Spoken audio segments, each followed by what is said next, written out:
Hello, I'm Liz Van Acker from the School of Government and International Relations, and I'm also from the Centre for Governance and Public Policy.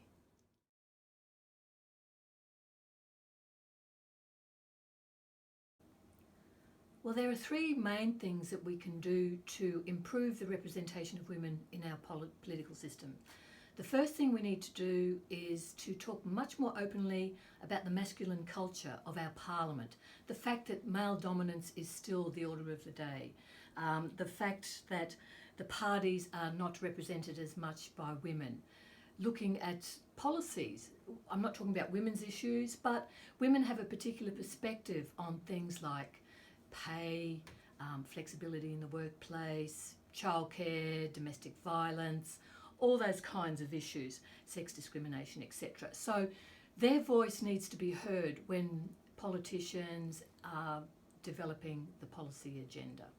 The second issue or institution that needs to think about better ways of representing women is to look at the role of the media. We also need to think about the way that the media portrays women and the way it spins stories and images. So it's quite gendered in the way that it tells stories about women.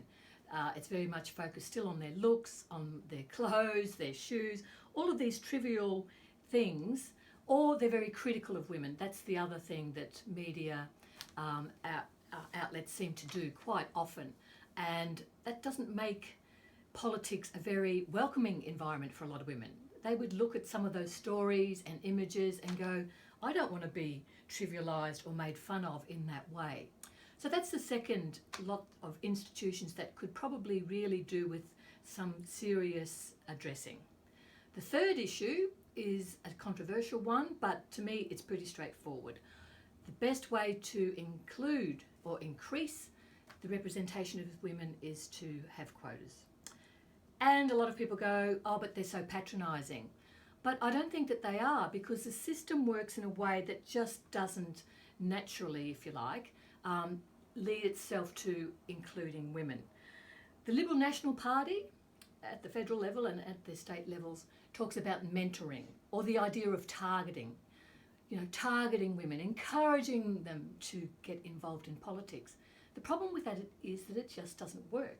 The figures of how many women were voted in the last federal election in September this year show that there were only 21 women out of 106 in the House of Representatives and the Senate from the LNP.